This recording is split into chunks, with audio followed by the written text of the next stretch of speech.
Welcome to Valley Viewpoint. I'm Roger Johnson. My guests are Chuck Hindman, Erica Bristol, and Kathy Drake. All are involved with the homeless in some part in the Walla Walla Valley. I was prompted by an excellent article, the February 10 article in the Union Bulletin by Forrest Holt, in which he describes Erica's involvement with exit homelessness. And today we have Erica on the set, along with some very good friends, I can tell. And we're going to get more acquainted with this need in our community. Welcome, all of you. And I'll probably just go down to Chuck. Talk to us about your involvement. I was not aware just a few minutes ago that you were involved with the Alliance, I understand. Well, the Alliance for the Homeless was established in July of 2015. I was elected chairperson, and since then we've been on quite a journey seeing how we can reduce homelessness, especially unsheltered homelessness in our community.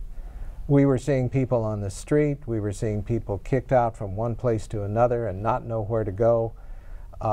We were seeing people sleeping in storefronts downtown at night, and we wanted to do something about that. We went from thinking we were going to build tiny homes to then having a kind of a tent city, which was pretty chaotic. Kathy here was out in the snow, beating ice and snow off of tents that had collapsed. But then we built Conestoga huts. The city gave us a fenced area, and we became what we were called the Walla Walla Sleeping Center, to give people a safe place to sleep at night so they wouldn't have to sleep in a storefront. And then we began to say, okay, we don't want people to stay at that point. We want to get them out of homelessness, and that's where Erica's program came in. Well, a wonderful tracing of that. Erica, you are a volunteer, I understand from the article from the UB? I started out as a volunteer, yes. And now they do they do pay me now, which I'm very glad, but that is not how it started. It started with me wanting to do something for the community. I myself have been homeless before, and I know a lot of the homeless people from around town, and it was just a good fit. I started out doing a beautification route, which is going along the streets, which is part of our program, just helping keep the community cleaned up. That gave me something to do, get me out in the community.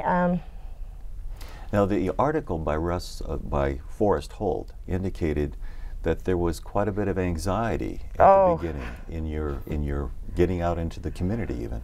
Yeah, I have a long history. It also, I mean, the first time I was homeless, I was 14 years old, and apparently Kathy knows your story. No, but she knows I'm going to cry. Oh, that's all right. It's just local television. Right. So I have a long history of what it's like, and because of the things that I've been through, I had a great deal of anxiety and PTSD. It was very hard for me to go out in public and speak to people, talk to people, feel a part of the community anywhere I was. Doing this little by little, doing the beautification route, I got to know the community better. I got to meet, you know, store owners in the morning, because I would always go before there was a lot of people out. I'd go first thing in the morning, 7 a.m. I was out there, right when the owners would be getting in.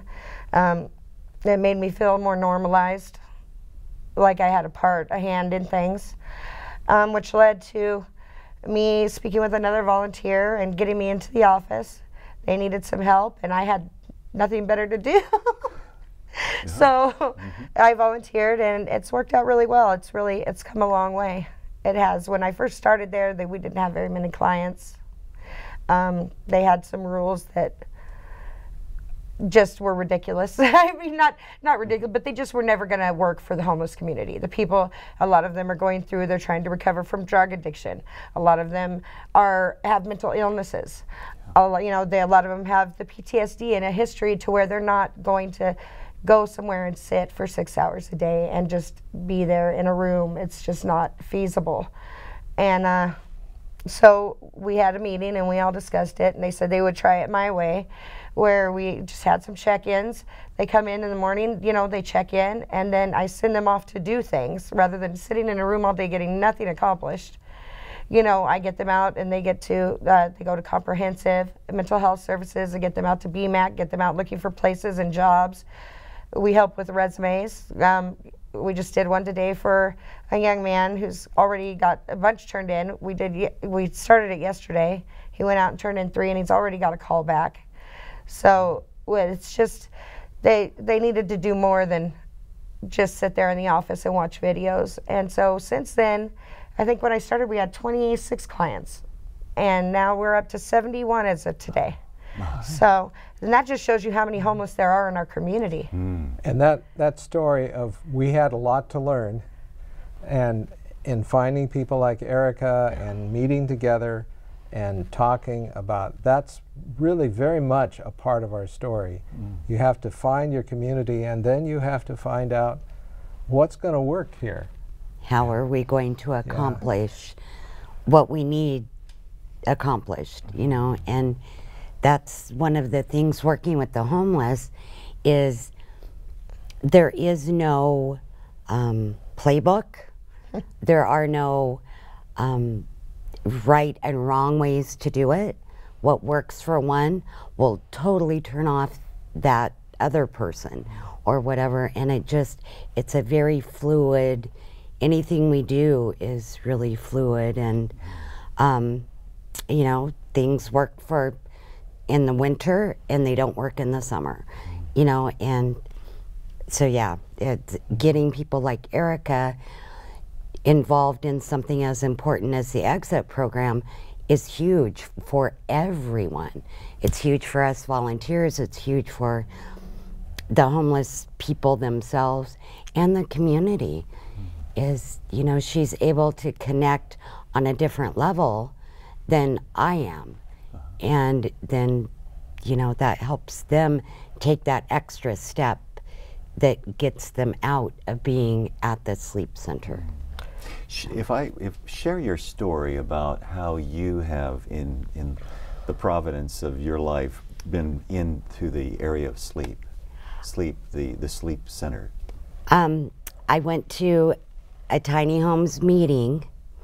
A tiny homes meeting? Yes, originally. It was our first plan. Yeah, the very first plan, I had heard through the grapevine that there was a group of community members that were interested in having a set of community or tiny homes.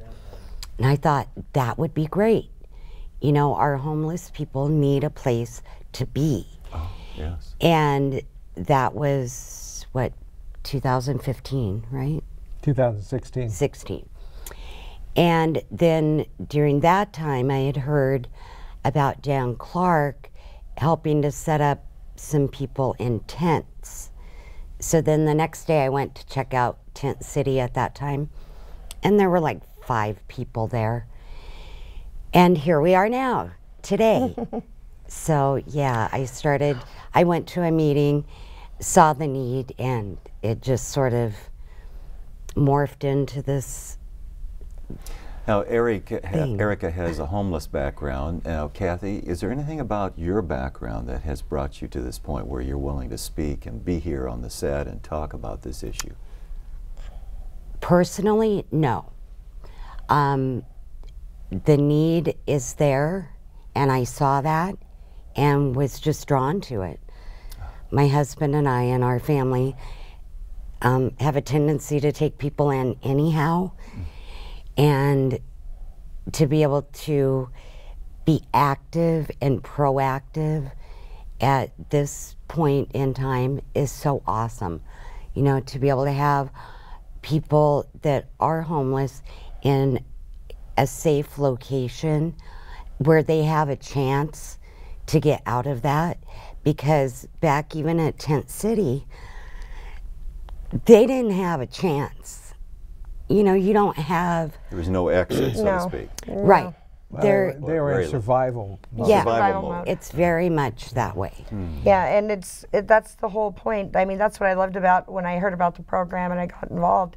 First of all, there's a lot of nonprofits where they're just not open to suggestions. And let me tell you, working with the Homeless Alliance, they are open to any suggestions. They're willing to try things. They really just, their goal is to help get these people out of homelessness and get them to be stable members of our community, which is what we all want. I mean, nobody wants to just support the homeless forever, let's face that. I mean, that's just the fact. We don't want to just take care of people forever and keep them in homelessness. We want them to become valuable members of society and feel good about themselves and be a part so our community can grow in a positive way.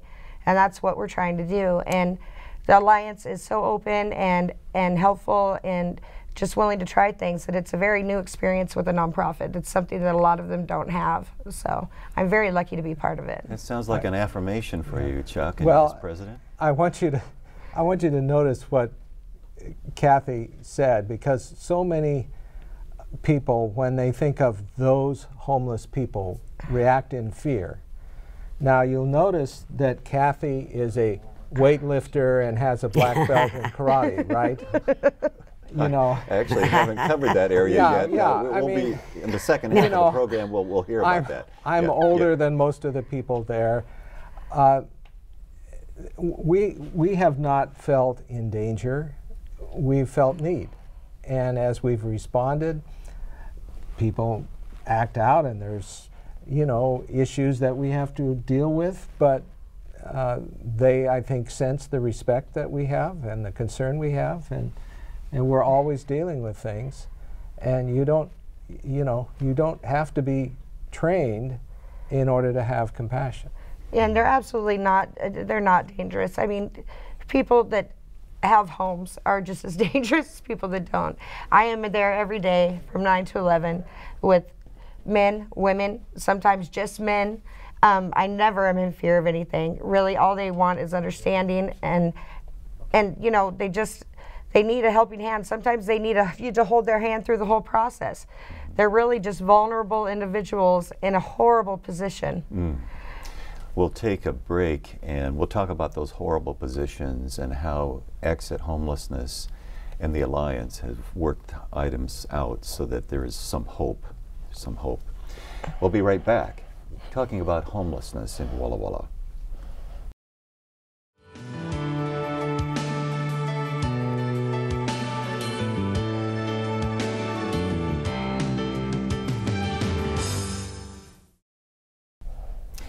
I'm talking with Chuck, Erica, and Kathy about homelessness in Walla Walla.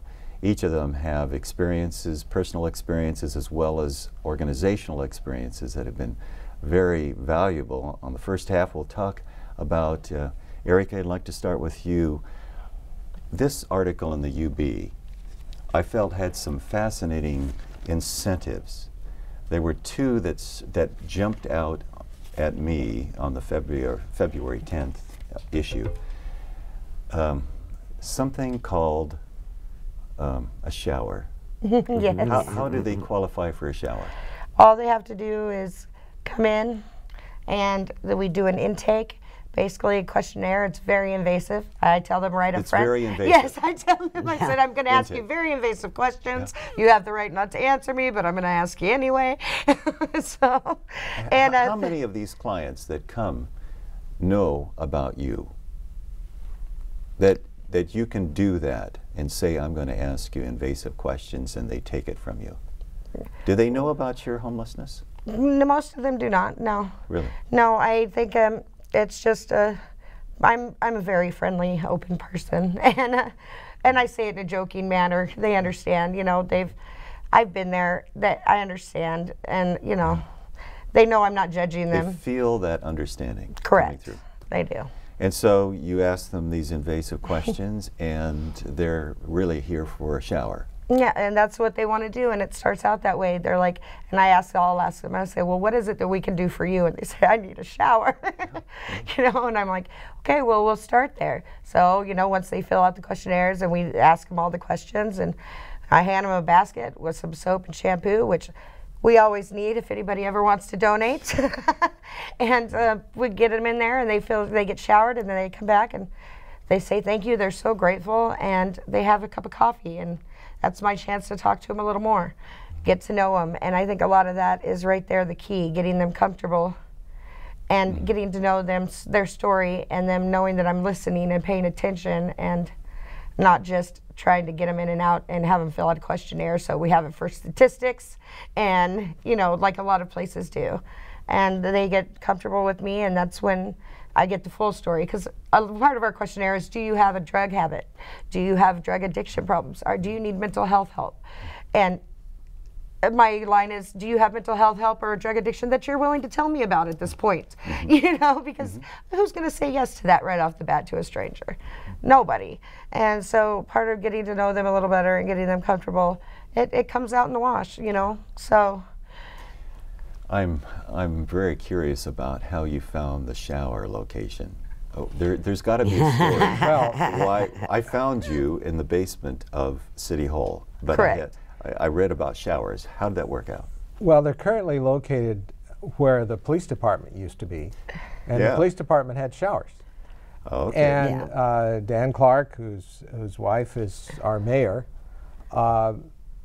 discovered that, and Dan's always looking for something better, and so he asked if we could create this Exit Homeless program and if the showers would be available. And that proved to be a really great thing.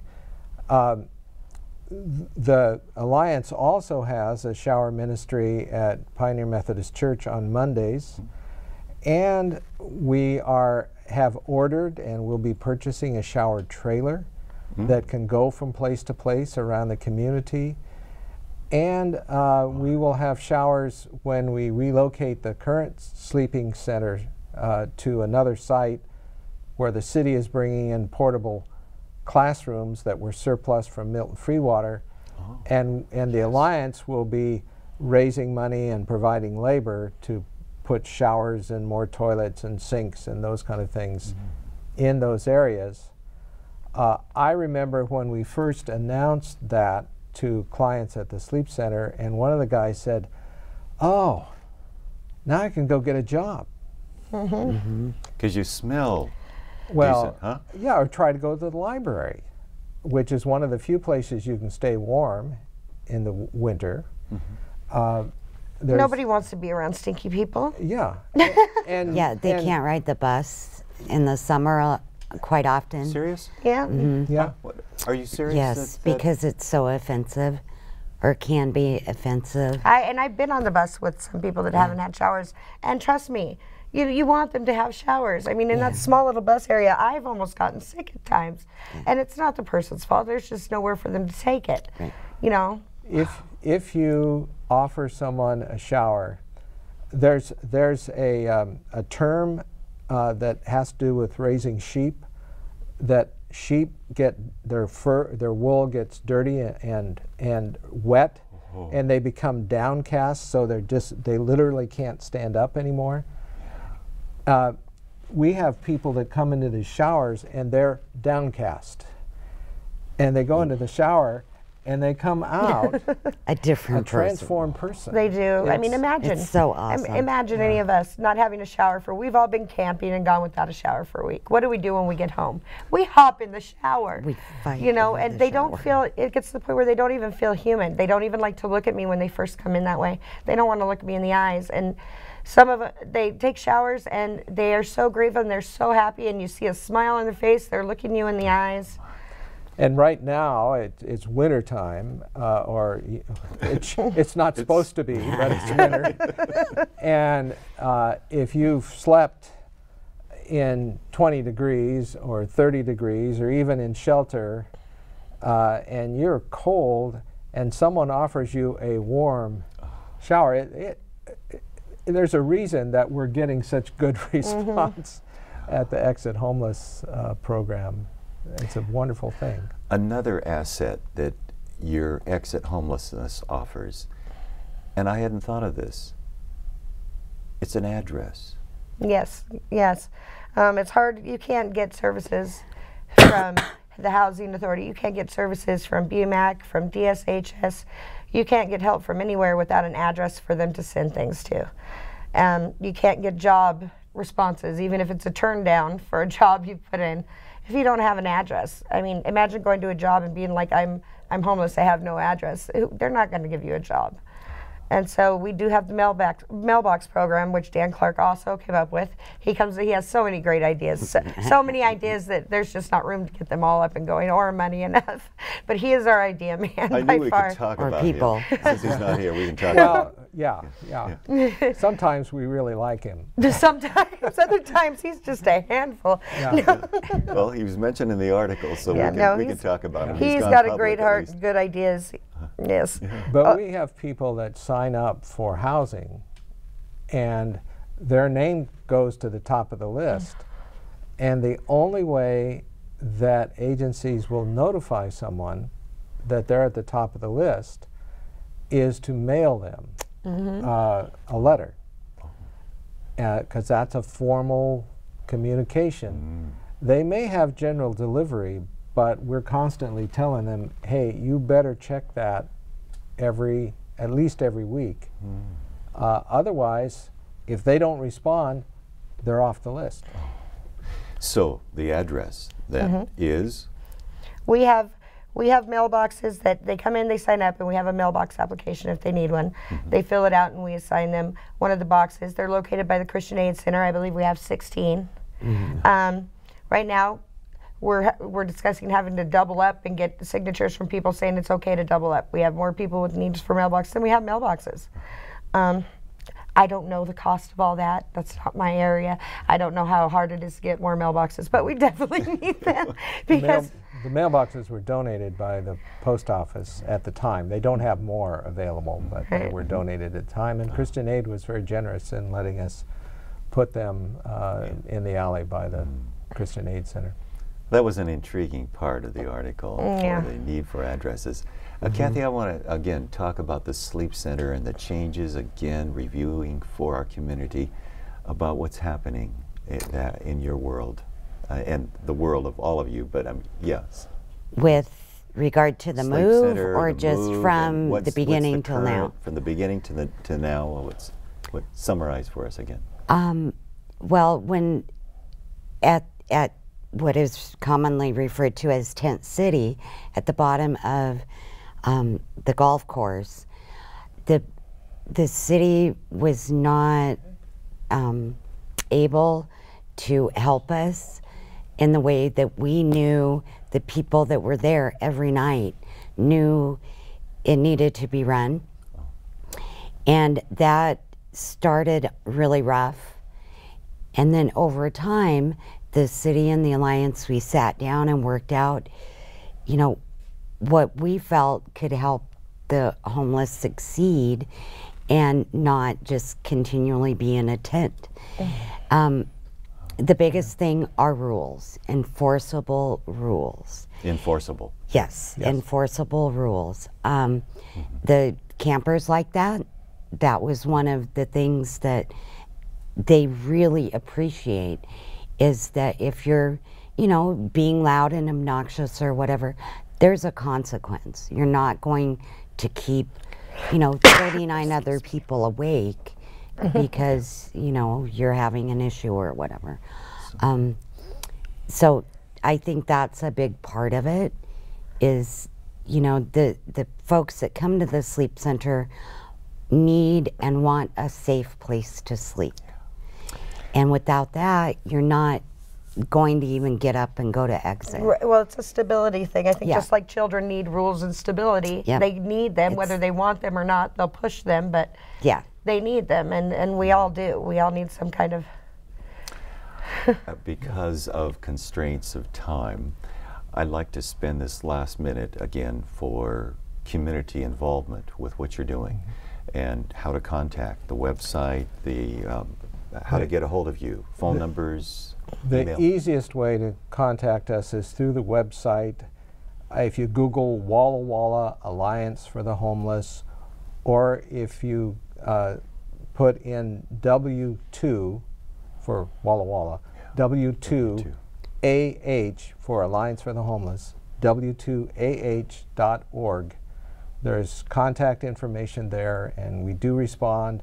We have a blog where we're always updating thoughts. Good. We have a lot of other information about our various programs, and we're happy to share with people about what we're doing.